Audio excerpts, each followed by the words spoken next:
চলে এলাম আপনাদের সঙ্গে আমি সূর্যেন্দু। এখন আমার তড়িঘড়ি বেরোতে হচ্ছে, বাস স্ট্যান্ড যাবো, কারণ হচ্ছে ওই কভার আসবে আরামবাগ থেকে, সেগুলো নিয়ে আবার অনির্বাণের বাড়িতে কিছু কথাবার্তা বলার আছে, সেগুলো বলে আমার বাড়ি ফিরতে হবে। প্রচণ্ড রোদ, বেরিয়ে পড়লাম। এই হচ্ছে আমাদের বাড়ি থেকে বেরোনোর রাস্তা। কত আমূল কেটে গেল, সেই একই রয়ে গেল, বাম আমূল, তৃণমূল, আবার কে আসবে। এই হলো হামাগুড়ি সংঘ। হামাগুড়ি সংঘের গল্প একদিন বলবো। ক্লাবটা এখানে ছিল না, ওরা এই জায়গাটায় করেছে, একদিকে ভালো হয়েছে কারণ এটা ছিল একটা ইদোডোবা, সেইখানে ওরা ক্লাবটা করেছে। জায়গাটা আসলে সিপিএম পার্টির, কিছু করতে পারেনি, কোনো কনস্ট্রাকশন, পার্টির বেহাল দশার জন্যই হয়তো তো ওদেরকে ক্লাবটা করতে দিয়েছে। এই হলো সেই আগের দিনে পাইকারি বাজার থেকে ফেরার রাস্তা, ওই বড় বাবার মন্দির দেখতে পেলেন। এই রাস্তা দিয়ে আজকে আমি যাবো, এবং আপনাদের দেখাতে দেখাতে এটা একটা তেলে ভাজার দোকান, ছেলেটা খুব ভালো তেলে ভাজা হয়। শৈলেশদা তো আছেই, কিন্তু ওর কাছ থেকে আমরা তেলে ভাজা নিই। এটা হচ্ছে বড় পোল, ওটা দেখলেন ধুধু করছে, মাঠ নয়, খাল, খালের ওপর পানায় ভর্তি, জঞ্জাল, অর্ধেক সময় জল ঠিক মতো যেতে পারে না, ফলে তারকেশ্বর একটা বাটির মতো অবস্থা। একটু বেশি বৃষ্টি হলেই তারকেশ্বর যায় ডুবে। পৌঁছে গেছি রেলগেট, রেলগেটের কাছে। এই শৈলেশদার দোকান পেরিয়ে যাচ্ছি বাঁ হাতে, ডান দিকে একটু উল্টো দিকেই শৈলেশদার দোকান ছিল, দোকান আর কি, চপের দোকান, মানে তেলে ভাজার দোকান। এই সেই ব্যাগের পাইকারি ব্যাগের দোকান দেখিয়েছিলাম আপনাদের। রেলগেট, রেলটা যা গেটটা পড়ে গেছে, হ্যাঁ একটু আগেই তো পড়লো, খেয়াল করলাম না। যাই, এবার গেটটা পেরোতে হবে। পেরিয়ে চলে এলাম বাস স্ট্যান্ডে। বাস স্ট্যান্ডে আজকে বিশেষ বাস নেই। তারকেশ্বর বাস স্ট্যান্ডের এদিকটা হচ্ছে স্টল, পর পর পর পর। এটা আমার বাঁ দিক, যেখানটা দাঁড়িয়ে আছি, হাঁটছি, হাঁটতে হাঁটতে যাচ্ছি। উল্টো দিকেও, মানে ডান হাতেও স্টল, আবার রাস্তার উল্টো দিকেও সেই একইভাবে স্টল, প্রচুর দোকান, নানা রকম শোরুম। তবে আজকে বাস স্ট্যান্ডে বাসের ভিড় কম, বেশিরভাগই ইলেকশনের জন্য তুলে নিয়েছে। কয়েকটা মাত্র বাস আছে, যাত্রীরা দুর্ভোগেও পড়ছেন, আসছেন টোটো, অটো এসব ধরে বেশিরভাগ লোকই বেরিয়ে যাচ্ছেন। এইমাত্র বাস স্ট্যান্ডে বালি দেওয়ানগঞ্জের বাস এলো, আমার হাতে দেখছেন খাম, কভারটা পেয়ে গেছি। আতান্তরে করেছিলাম এই গরমের মধ্যে, প্রচণ্ড গরম করছে, শ্বাসকষ্ট হচ্ছে, মাথা ঘুরছে মনে হচ্ছে, কিন্তু উপায় নেই, এটা না নিলে বাসটা যদি বেরিয়ে যায় আর পাবো না। অনির্বাণের বাড়িতে সমস্ত কথাবার্তা শেষ। এইবার ফিরছি উল্টো দিক দিয়ে, মানে জয়কৃষ্ণ বাজার থেকে 12 নম্বর রোড ধরেছি। এই 12 নম্বর রোড ধরে বাড়ি ফিরছি। এটা হচ্ছে রেলগেটের 12 নম্বর রেলগেট, মানে জয়কৃষ্ণ বাজারের দিকের গেট। এখানেও গেট করেছিল, একটু আগেই গেটটা উঠেছে এবং গাড়ি বেরিয়ে যাচ্ছে। এখানে অনেকগুলো চায়ের দোকান আছে, এই বাঁ হাতে দেখছেন, ডান দিকেও। আমি যখন পড়াতে যাই মাঝে মাঝে এই চায়ের দোকানগুলো দাঁড়াই, তখন যাওয়ার সময় আমার বাঁ হাতে, মানে উল্টো দিকে পরে হচ্ছে প্রবীরের চায়ের দোকান। প্রবীরের কাছে চা খাই, কারণ অনেক সময় বিকেলবেলা বেরিয়ে পড়ি, তো বাড়িতে তখনও চা হয়ে ওঠে না। আমি ওখানে চাটা খেয়ে পড়াতে চলে যাই। আর সবার বাড়িতে আজকাল চা খাই না, কারণ এই প্রচণ্ড গরমে খেতে ভালোও লাগে না। রেলগেট থেকে পার হলাম, এই ট্রলিটা এমনভাবে যাচ্ছে যে পেছনে পেছনে আমাকে যেতে হবে। উল্টো দিক দিয়ে অনেক গাড়ি, বা পেছনেও আমার অনেক গাড়ি আছে। আমি যে ওকে টপকে চলে যাব সাহস পাচ্ছি না, আর গরমে শরীরটাও বড্ড ধরফর করছে, সেই কারণে চেষ্টাও করছি না। সামনে দেখুন কি সুন্দর একটা কৃষ্ণচূড়া গাছে ফল নেমেছে, কৃষ্ণচূড়া ফুলের, আহা, লাল কৃষ্ণচূড়া। এগিয়ে যাচ্ছি এই টলির পেছন পেছন। আমি এগিয়ে গিয়ে এই জায়গাটা আপনাদের দেখানোর কারণ, আপনারা উল্টো দিক থেকে আসেন বৈদ্যবাটি থেকে জল নিয়ে বাবার জন্য। এই হচ্ছে তারকেশ্বর ধামের গেট, আমার বাঁ হাতে দেখুন একটা দেখতে পাচ্ছেন, হ্যাঁ এই হচ্ছে তারকেশ্বর ধামের গেট। এই বাঁদিকে আমি ঘুরে যাব। ঘুরে গেলে সামনে খানিকটা এগুলি পড়বে ছোটো পোল, আর ছোটো পোলের পরেই পড়বে ডান দিকে আমার বাড়ির রাস্তা। এই মাত্র ফিরলাম বাস স্ট্যান্ড থেকে, নীলবানের বাড়ি। তারপর ফিরলাম বাড়িতে, একদম গরম, গেঞ্জি চেঞ্জ করে ফেললাম, আর পরে থাকা যায় না, ভয়ঙ্কর কঠিন অবস্থা। আজকে গরমটা ভয়ঙ্কর, ভীষণ গরম। তো যাই হোক, ইতিমধ্যে আমাদের যে বইটা আঠা দিয়ে জমানো হয়ে গিয়েছিল সেটা জমে গেছে, স্পাইনটা ঠিকঠাক শুকিয়ে গেছে। এইবার ওটাকে হ্যামারিং করার পর তারপর ওটাকে আমি প্রেসারে দিয়ে স্নান করতে যাব। স্নান করে খেয়ে দিয়ে উঠে তারপর বাকি কাজটা, আমাদের কভার এসে গেছে, আমরা দেখাবো কভার, আর কভার দিয়েও বইগুলো কেমন হয় সেটাও দেখতে থাকবো। এই হলো আমাদের কভার, একদম ল্যামিনেশন করানো। এটাকে এবার সাইজ অনুযায়ী কেটে বইয়ে পেস্ট করা হবে।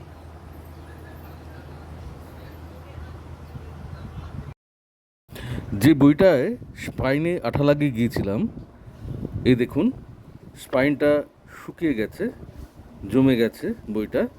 এইবার করব হ্যামারিং, তারপর প্রেসার দিয়ে রাখবো খানিকক্ষণ, তারপর কভার পরানো।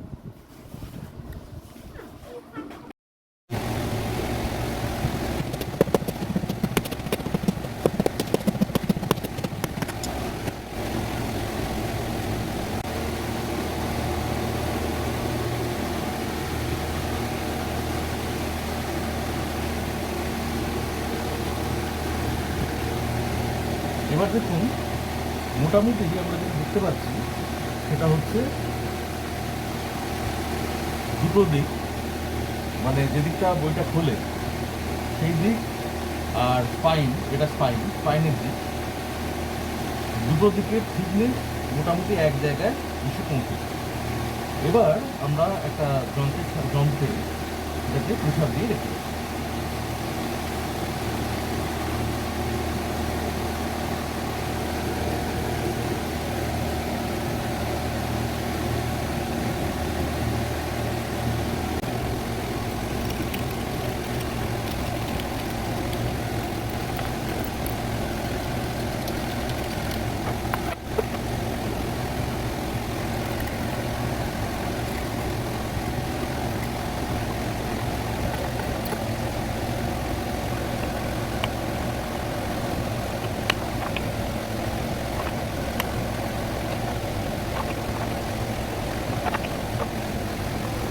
এটা একদম সিম্পল মেশিন, এটা একদম আমাদের লোকালি বানিয়ে নেওয়া। নিচে একটা বড় কাঠ, উপরে একটা কাঠ, তার থেকে একটু ছোটো, আর চারটে কোণে চারটে নাট বোল্ট লাগানো আছে, বোল্ট। এবার এই দুটো কাঠের ফাঁকে বইগুলো ঢুকিয়ে, আর তখন এই বোল্টগুলো আলাদা করে নিতে হবে। তারপর ঢোকানোর পর সেটাকে স্পাইনের দিকে একটা কর্নারে বোল্ট আগে চাপ দিয়ে নেওয়া হলো, যতটা পারা যায় সেটাকে প্রেশার দিয়ে সেটাকে ঢুকিয়ে দেওয়া হলো। আর তারপর ফ্রি দিকটা, অর্থাৎ যেদিকে বইটা খোলা হয়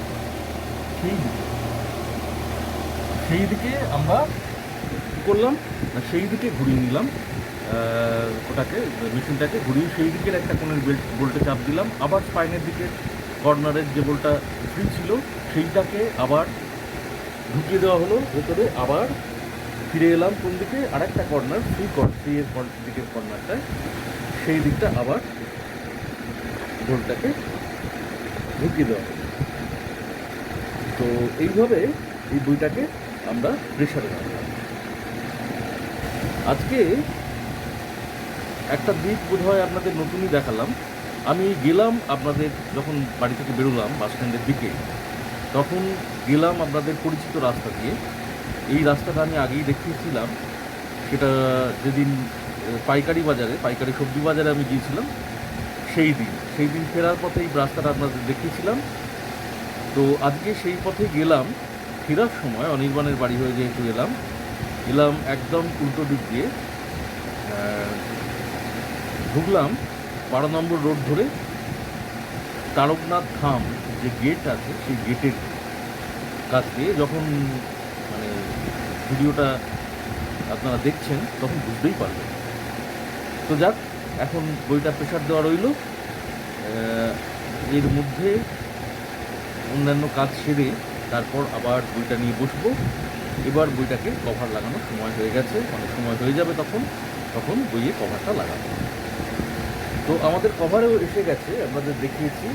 আর একবার কভারটা লাগানোর আগে অবশ্যই আপনাদের দেখাবো, এবং কভারটা যেভাবে আছে যেভাবে আসে এবং সেটাকে ঠিক মতো বইয়ের মতো করে রেডি করে দেওয়া এবং বইয়ে লাগানো পর্যন্ত আপনাদের অবশ্যই দেখাবো। আপনারা দেখবেন বইটা কত সুন্দর সুন্দর।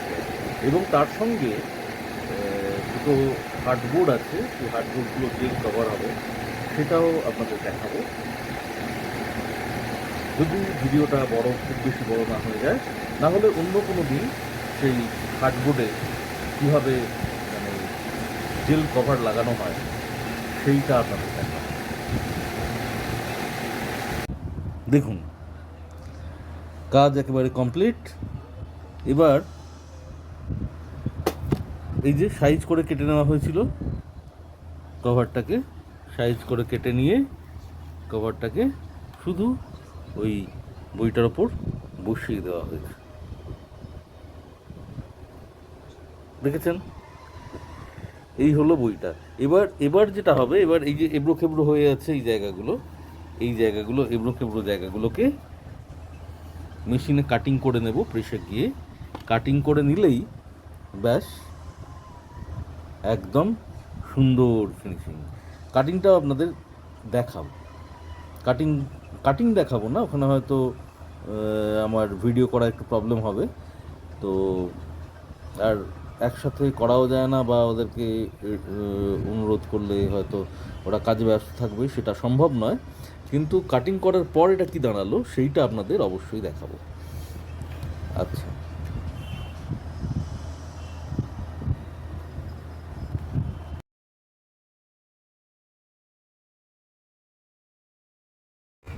আর এই হলো হার্ডবোর্ডের ভেতরেও দেখুন সেই ফর্মা করে সেলাই করা আছে, ফর্মা করে ওপরে এই যে একদিন এইটা দেখিয়েছিলাম বোধহয় আপনাদের, এটা কভার আমরা দিই। হার্ডবোর্ডের ক্ষেত্রে এটা কভার নয়, এটাকে বলা হয় পুস্তানি। এই পুস্তানিটা দেওয়া হয়, পুস্তানির ওপরে এই বোর্ড লাগানো হয় এইভাবে সাইজ করে। একটু বোর্ডটা মূল বইটার থেকে একটু বাইরে বেরিয়ে থাকে, দেখাচ্ছি আপনাদের পুরোটাই। এটা স্পাইন, এই বোর্ডটা থাকে, এর ওপরে এবার এই কভার, জেলের ক্ষেত্রে আমরা এইটা কভারটা চাপাই। এটা এই বইয়ের কভার, এটাকে চারদিক দিয়ে বইয়ের সাইজ অনুযায়ী কাটবো, কারণ এটা আবার এই বোর্ডের ভেতরটায় এইখানে খানিকটা ঢুকে যাবে, ঢুকে গিয়ে এই পুস্তানিটা তার ওপর পড়বে।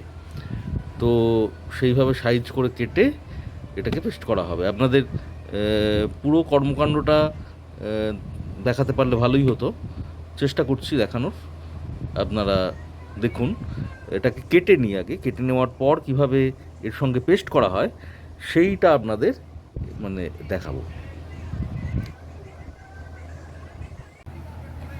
এই হলো, এটা কাটিং করেছি, কাটিং করে এবার এই বোর্ডের ওপর এটাকে কভারটাকে পেস্ট করে দেওয়া হবে আঠাতে। এটা কি জেল বলি আমরা। তো আপনারা দেখতে থাকুন কীভাবে করি।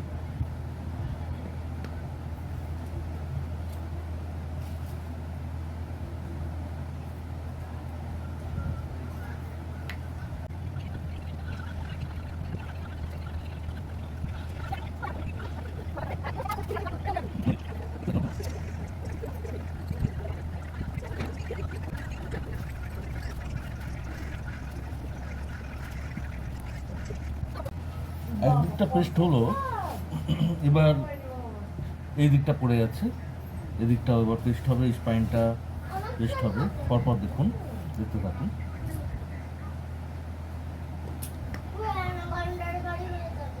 অ্যানাকোন্ডার বাড়ি হয়ে যাবে কি?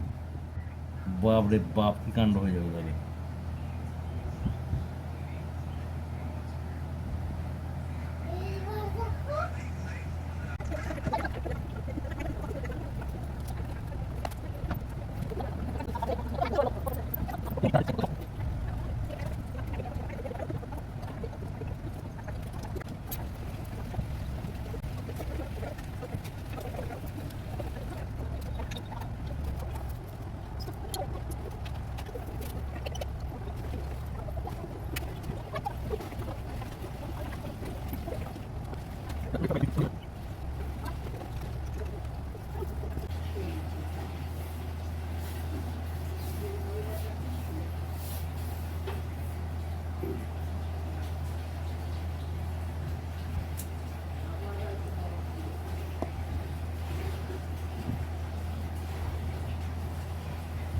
সামনের দিকটা ঠিক যেভাবে কমপ্লিট করলাম, এবারে পেছন দিকটাও ঠিক সেইভাবেই কমপ্লিট করবো। আশা করি আপনারা বুঝতে পেরেছেন।